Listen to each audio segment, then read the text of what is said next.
Muy buenos días, dominicanos, muy buenos días, dominicanas, de aquí y de allá. Este es el recetario doctor Guerrero Heredia. Yo soy el doctor Amaury García Signi Espinosa, gastroenterólogo.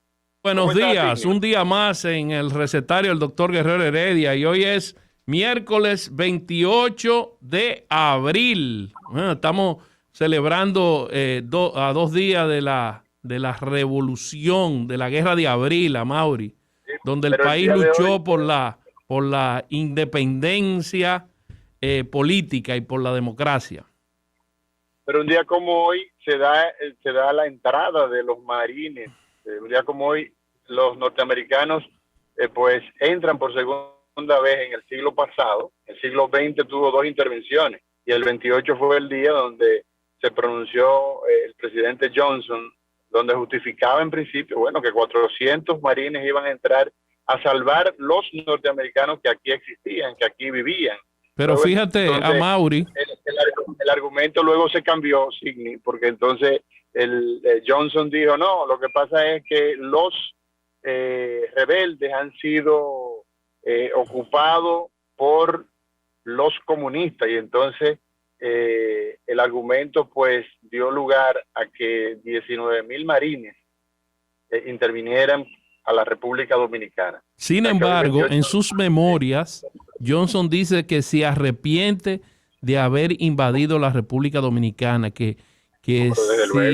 si él, pero que si tuviera que volver, a pesar de que se arrepiente, si tuviera que volverlo a hacer, lo volviera a hacer. Entonces, me pareció como impreciso ese arrepentimiento, porque tú te arrepientes de algo que hiciste, pero estás dispuesto a volverlo Pero a tú no hacer. quieres, pero tú no quieres volver a hacerlo, entonces eso no hubo tal Es arrepentimiento. Exactamente, por eso no me quedó claro, eso lo leí en unas memorias que él escribió hace muchos años y me quedé Sí. sorprendido y vi la nota en el periódico. A Mauri, Mira, sigue la intoxicación alcohólica, Mauri. Ya van no, 100 yo no puedo muertos creer, por yo no metanol, puedo, yo no puedo creer eso, 127. yo no puedo creer eso. Yo pensé que nosotros el año pasado con 227 fallecidos por intoxicación por alcohol, yo creo que ya esa era una clase y una lección aprendida, pero no, no es así. Viste, antes del comentario con relación al tema funesto de la intoxicación con metanol, Signi, tú viste la luna anoche. No, Óyeme, no qué tuve la luna más oportunidad. preciosa. ¿No tuviste la oportunidad? No, no, pero Olga está al lado aquí conmigo, que Olga es No, muy romántica con su esposo. Vamos a ver no, si ella la vio. ¿La viste, Oh, no Olga? sí, trabajes. claro, claro. Antes de ayer tuvimos un evento único en el cielo que fue la llamada Luna Rosa. Hubo varios medios que dieron una fiesta visual de fotografías que fueron captadas desde diferentes puntos y se veía realmente hermosa. Y hemos disfrutado en estos días de una luna llena particularmente bella. La luna rosa tiene que ver, creo que con la frontera de China con algún país ahí asiático, que la luna se pone totalmente roja. Yo vi como Lo que pasa es unos videos. lo que pasa es que es la cercanía, Signi, Olga, la cercanía que se pone, una cercanía mínima entre la Tierra y la Luna, de unos 357,000 kilómetros, eso queda ahí mismo, ¿no? Ahí mismo. Entonces, es Más cerca que Nueva York. la cercanía mínima. Bueno, hay un personaje que decía que la luna está más cerca, pues tú puedes ver a la luna y no puedes ver a los hechos. Entonces, sí, un espectáculo de la naturaleza que de tiempo en tiempo pues lo vemos y en esta semana pues la luna llena va a estar viéndose con mucho, pero lo de anoche fue majestuoso y entonces ese espectáculo para los capitalinos, ¿no? La gente que pues viven cerca del malecón y toda la costa se veía perfectamente, bueno, se veía en toda la isla, pero donde mayor esplendor era sobre todo la luz de la luna golpeando el mar Caribe. Un Es en la espectáculo. frontera de China con el Tíbet que se forma la luna roja. Ahora me acordé. Sí. Y aunque Bueno, parecería que es un tema completamente quizás leve, o más que leve, tonto, yo creo que es importante que la gente recuerde o que aprenda a disfrutar de las pequeñas cosas. En estos tiempos en donde la gente va tan rápido, donde la gente solo piensa en COVID, enfermedades, gente que en este momento está pasando por situaciones de salud difíciles o familias completas, aprender a detenerse y disfrutar de esas pequeñas cosas también tiene un valor adicional. Es que la naturaleza forma parte de la salud. El mar, el oxígeno, los árboles, la luna, el sol. Fíjate que inclusive cuando tú tomas sol, te entra la vitamina D a través de la piel. Cuando tú caminas al aire libre y hay árboles alrededor, tú oxigenas los pulmones porque hay más oxígeno alrededor. O sea que no son cosas tontas, la naturaleza forma parte de todo el esquema de salud del ser humano. ¿Qué tú crees de eso, Mauro? Sí, al punto de que cuando la Organización Mundial de la Salud planteó una definición de salud, estableció que es la armonía que existe entre lo físico, lo psicológico y el medio ambiente. O sea, no existe salud si tú tienes un medio hostil, si el medio en el que tú vives es adverso a la armonía que debe existir con el humano, entonces tú no puedes hablar de salud. Por lo tanto, eso es fundamental. Mira, Mauri, te estaba hablando al principio de lo del metanol, porque hay una proposición, y tú que siempre estás relacionado con la gente de salud pública y de los organismos estatales, de hacer un Instituto Nacional de Toxicología para controlar todos estos pacientes, no solamente los intoxicados por metanol, sino los pacientes intoxicados por drogas, por pesticidas, porque en todas partes del mundo existe el Instituto Nacional de Toxicología, que tiene que ver con las intoxicaciones por veneno, por alcohol, metanol, drogas legales, drogas ilegales. Y fíjate que cuando hablábamos del tratamiento, cómo se veía un tratamiento demasiado complicado, con respiradores, con medicamentos muy específicos, con cateterismo, con el paso de alcohol absoluto en estos pacientes para evitar la acidosis metabólica. Fíjate que todo ese engranaje, si hubiese un Instituto Nacional de Toxicología, disminuiría mucho la mortalidad, independientemente de los controles que debe haber del Estado, pero siempre va a haber intoxicación por metanol o por otras sustancias tóxicas. ¿Qué te parece esa proposición? Se me fue a Mauri. Yo creo, doctor, que los controles son pocos. Nosotros ayer tuvimos aquí al doctor Monegro hablando de un tema, de un aspecto que no se había tocado con este problema de las intoxicaciones por alcohol adulterado. Así es, por alcohol adulterado. Él decía que aunque se habla del dispendio en colmados, él habló de algo todavía más incómodo de analizar. Él establecía que en diferentes puntos del país hay gente que tiene pequeñas guaguitas de esas que le dicen plataneras, que van con garrafones y que te lo pueden vender incluso en cantidades de 10 pesos, 20 pesos, 30 pesos. Sí, nosotros lo hemos denunciado por aquí muchísimas veces. ¿Te acuerdas, Mauri, que lo dijimos, que andaban en las guaguitas como si fuera vendiendo plátano? Sí. Venden el alcohol a granel. Entonces, el problema de esto es que ese metanol se convierte por acción de la deshidrogenasa alcohólica en formaldehído, que de por sí es tóxico. Sí. Y por el aldehído deshidrogenasa se convierte en ácido fórmico. Ese ácido fórmico pero mira, le quita la respiración a las células porque actúa a nivel de la mitocondria y lleva a lo que se llama una acidosis metabólica, que es el exceso de ácido en el cuerpo. Pero también el paciente tiene náusea, tiene vómito, tiene edema del cerebro, convulsión y coma, dependiendo de la cantidad de metanol que ingiera. Fíjate que hay dosis de metanol que a partir de 15 mililitros ya son tóxicas, inclusive 30 mililitros es imposible de la vida con esto. Pero eso es más que un trago. Eso es la proporción de 15 cc de alcohol. Es menos que un trago. Menos que un trago. Una botellita de agua. Estoy viendo que esta botellita de agua tiene, creo que tiene 40 cc. No. O sea, tú estás hablando de que 15 cc es lo que has dicho. 15 cc, 15 mililitros. No. 15 mililitros ya es tóxico. 30 mililitros ya es incompatible con la vida. Eso es, óyeme, eso es menos que un chin, 15 cc. Sí. Por eso, O sea, por eso es que la estamos hablando mortalidad ha sido tan alta. Fíjate que también depende de la cantidad de metanol que se utiliza en la preparación.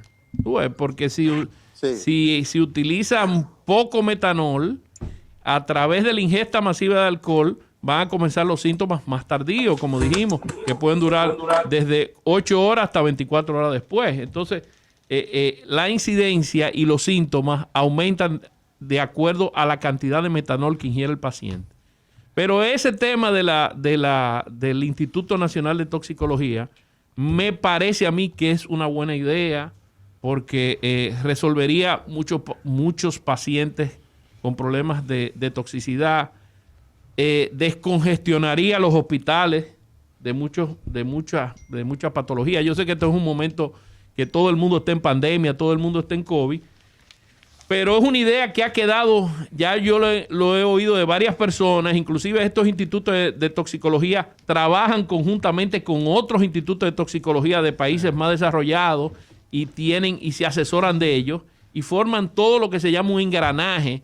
Inclusive desde que el 911 va a buscar un paciente, ya saben las instrucciones que tiene que hacer y ya se sabe lo que se va a ir haciendo. Pero mira un tema, Sidney. Fíjate que si en este país, en nuestro país no tenemos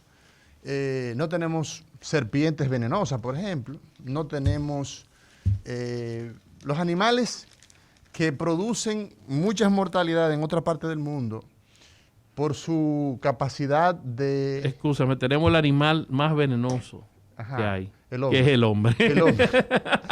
Pero mira, sin embargo, hay situaciones que hemos visto en años pasados donde hay personas que traen acá en calidad de mascotas animales exóticos y entre ellos venenosos.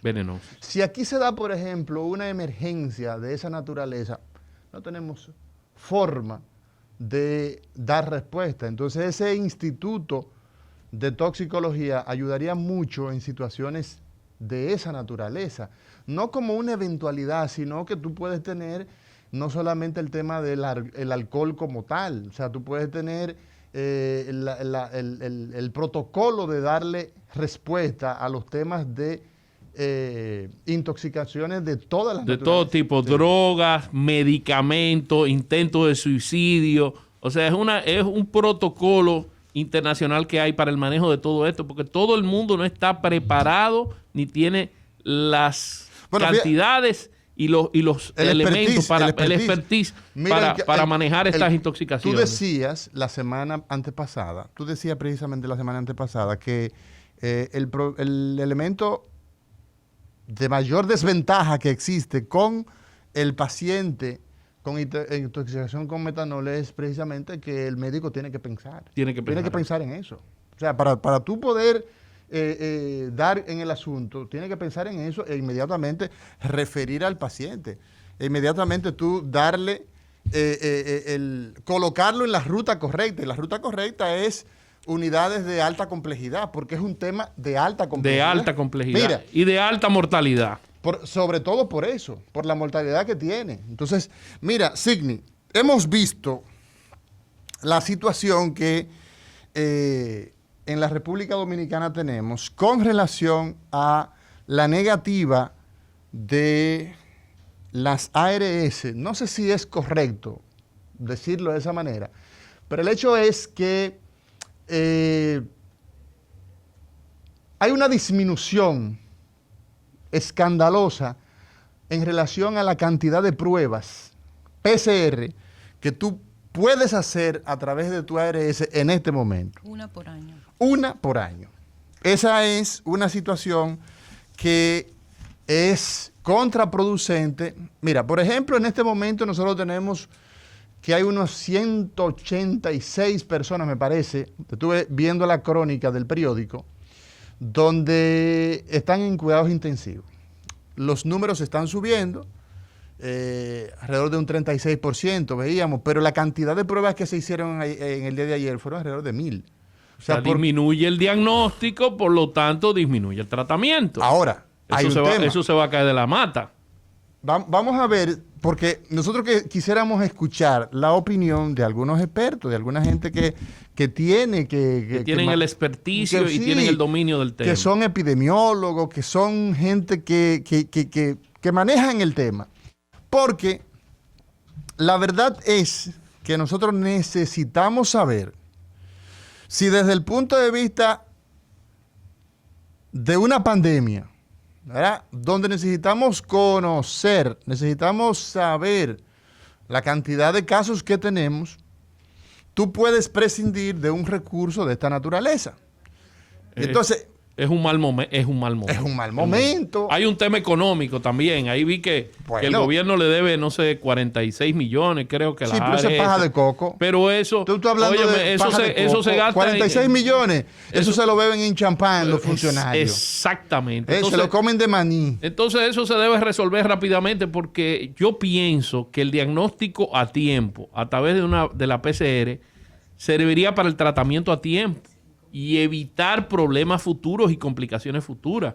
Porque una de las grandes cosas que tuvo a partir de el cambio que hubo en el manejo del COVID no fue solamente el tratamiento, porque nadie sabía nada, pero comenzaron a hacer diagnóstico masivo de COVID. Bueno, es que la relación, por ejemplo, en una epidemia, hay unas reglas que tienen que ver con tu identificar casos, aislar casos. O sea, tú tienes que saber quién está infectado. ¿Para qué? Para aislar esa persona, para darle seguimiento, para tú ver el comportamiento que tiene. Mira, yo siempre le digo a los pacientes míos, vienen al consultorio, doctor, ¿qué yo tengo? Yo le digo, mira, primero, historia clínica, examen físico, diagnóstico y tratamiento. Así es. Tú no puedes tratar a un paciente sin tú tener un diagnóstico preciso. No, entonces, lo que tú dices, ¿cómo tú vas a aislar a un paciente si tú no sabes si es COVID positivo? Habiendo tantos pacientes asintomáticos. Entonces, regla de oro. En una epidemia, en un brote, tiene que identificar casos. Identificar casos es el primer elemento, establecer el diagnóstico, como tú dices. Y bueno, yo tuve un caso que fue muy particular por la relación que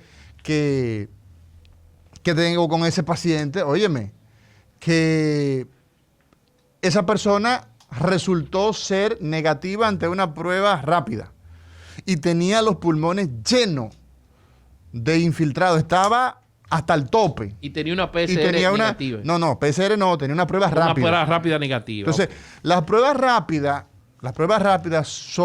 hay que tomarlas con mucha pinza. Los primeros 7 días no da los positivos, da falso negativo. Da falso negativo. Entonces, eso es muy importante. Entonces, porque el protocolo que quieren montar, que es lo que yo he visto, que es cuando la prueba rápida te dé positivo, entonces ahí tú vas a hacer el PCR. Cuando la prueba rápida da positivo, entonces se va a hacer el PCR para confirmar el diagnóstico. Entonces, ¿cuál es la necesidad de hacer el PCR en realidad? Y las pruebas rápidas tienen un costo. Tienen un costo. Sí, entonces, lo que tiene que afinarse es el criterio, porque ciertamente la manera en que se ha manejado el tema de las PCR es al granel. O sea, hazme una PCR porque me voy a sacar una muela. ¿Entiendes? Entonces, evidentemente que hay que ver el tema costo. El tema costo, tú tienes que, en cualquier sistema de salud, tienes que tomarlo en cuenta, porque si no se hace insostenible el manejo de la enfermedad. En eso estamos claros. Pero es un mal momento, sobre todo donde los casos siguen en aumento. Sí. Se desploma el número de pruebas, ¿verdad? La cantidad de pruebas son menor, pero entonces, para diagnosticar la enfermedad, si tú bajas el diagnóstico, una enfermedad que está creciendo, eso es contraproducente. No, y hay una dicotomía ahí, porque los hospitales públicos tienen un 30% de ocupación, sin embargo, Andeclip declara que tiene un 50% de ocupación y en cuidado intensivo hasta un 80%. Entonces, ellos han dicho que se ha disminuido también las camas, que ayer oí una entrevista de Andeclip y también de nuestro amigo Mario Lama, que las camas, eso ha influido, han disminuido las camas dedicadas al COVID para tratar otras patologías. Por eso sí, porque como hay un porcentaje menor de camas. De camas, exactamente. Sí. Pero el problema aquí, seguimos insistiendo, es que mientras las autoridades se afanan y se empeñan en el tema de las camas, relajamos las medidas de de protocolo internacional, de mascarilla, de distanciamiento personal entre sujetos, de evitar multitudes, de lavado de las manos, todo eso se ha relajado. Todo eso se ha relajado. Mira, hoy yo vi una declaración del presidente Biden que dijo que los pacientes que tengan las 2 vacunas se pueden quitar la mascarilla en un sitio abierto sin gente al lado. Óyeme, eso es prácticamente no quitarte la mascarilla nunca. Exacto. Porque tú tienes tus 2 vacunas, tú estás en el mirador sin nadie a las 5 de la tarde. Eso es lógico. Entonces te quita la mascarilla. Eso es lógico. Eso es lógico. Eso lo hago yo. Eso lo hago yo hasta en la playa. Eso tú lo haces con tu familia. Con mi familia en un sitio donde no haya cantidad. En mi casa, ¿verdad? En tu casa tú llegas. Tú llegas y te quitas la mascarilla. ¿Qué tú vas a hacer? Ya tú no tienes alternativa. No tienes alternativa. Sin embargo, esa no es la realidad de nuestro pueblo. La gente aquí anda como chivo sin ley. Sin mascarilla, sin distanciamiento. Mira, ahí yo vi una foto del metro. Me dice una... Todo el mundo, la mayoría estaban en mascarilla, pero no estaban guardando la distancia de un asiento y otro asiento. Eso se fue para el caray, por no decir la otra palabra más fea. Se fue al caray hace muchísimo tiempo.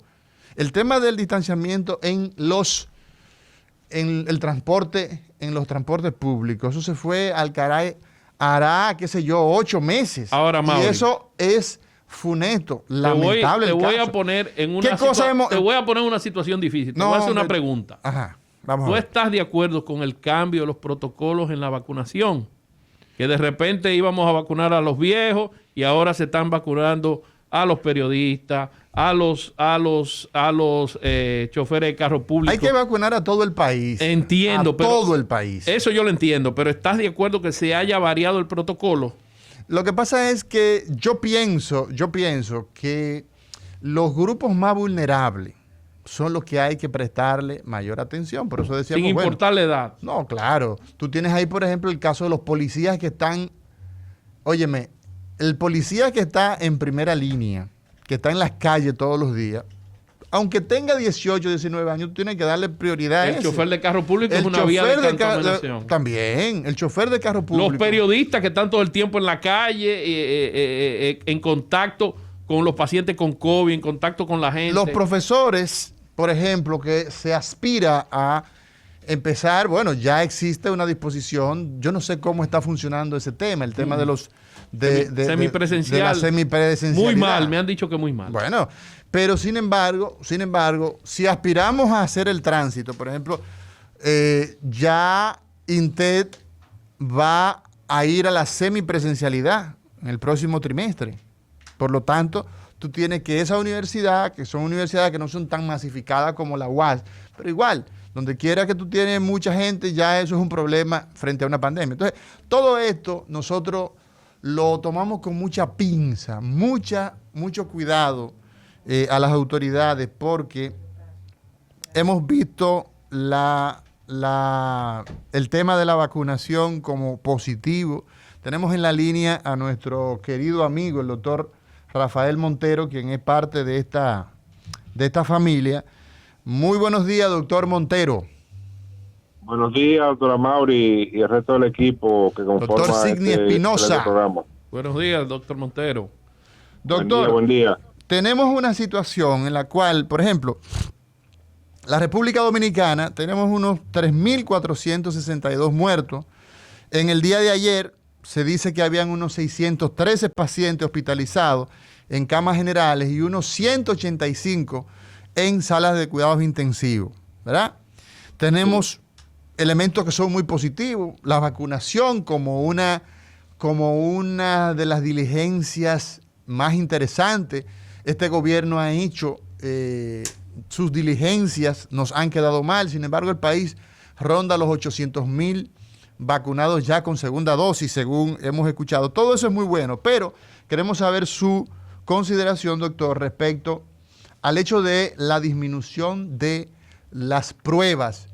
Ese axioma que usted enseña en la universidad, que en una epidemia, en un brote, hay que identificar casos, aislarlos y establecer tratamiento. Nos quedamos cojos con el hecho de las pruebas. ¿Cuál es su parecer, doctor?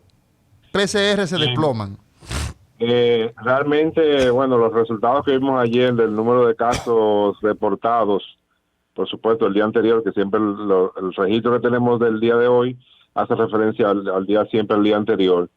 Ayer tuvimos una disminución importante, drástica prácticamente del número de casos. Yo lo comentaba con mi esposa en la noche cuando veíamos la noticia de que prácticamente tenemos la epidemia controlada. Sin embargo, eso ha sido un efecto fundamentalmente de la disminución del tema del acceso a las pruebas. Me parece que la decisión que tomó el Ministerio y la Superintendencia de Salud y Riesgos Laborales es una decisión de política extremadamente negativa, porque todavía estamos en medio de una situación epidémica, y entonces limitar el número de pruebas a una por año cubierta por la Seguridad Social nos parece que ha sido una desacertada decisión del gobierno, que viene haciendo algunas acciones positivas, y entonces no entendemos de dónde surgió esa decisión. De manera que si disminuimos las pruebas, por supuesto vamos a disminuir artificialmente el número de casos, y podemos luego tener una gran sorpresa, como está pasando en la India, que ha multiplicado en las últimas semanas 30 veces el número de casos registrados comparado con los últimos 3 meses. De manera que no podemos bajar la guardia, hay que seguir manteniendo las medidas de control y sobre todo todas las medidas que permitan la identificación, la detección precoz de los casos. Doctor, nosotros tenemos entonces como pronóstico, al bajar los casos, al bajar la cantidad o la capacidad de identificar casos, en medio de un momento donde tenemos aumento, ¿verdad? Tenemos que el número de internamiento pues se ha elevado y tenemos menos capacidad. ¿Cuál es el pronóstico entonces, digamos en las próximas semanas, en el próximo mes, frente a esta nueva realidad? Bien, el pronóstico no parece halagüeño, porque tenemos como datos contradictorios. O sea, tenemos reportes, o hay reportes, de que tenemos un aumento del número de internamientos. Algunos centros privados dicen que tienen su capacidad al máximo, pero entonces estamos viendo en el boletín epidemiológico, bueno, no he visto el de hoy todavía, pero estamos viendo en el boletín epidemiológico una disminución significativa de contagios. Entonces estamos posiblemente ante un evento que le llamamos el mal uso de la epidemiología, que es que estamos ocultando el mal datos. Uso de la epidemiología, dice usted. Sí, porque estamos haciendo un maquillaje o ocultamiento de datos, de los números, de la realidad. Porque mencionando el diagnóstico, doctor, pero luego de esta pausa le vamos a preguntar qué consecuencias tenemos de este subdiagnóstico y a fines de tratamiento y complicaciones, qué puede suceder con la población en la República Dominicana.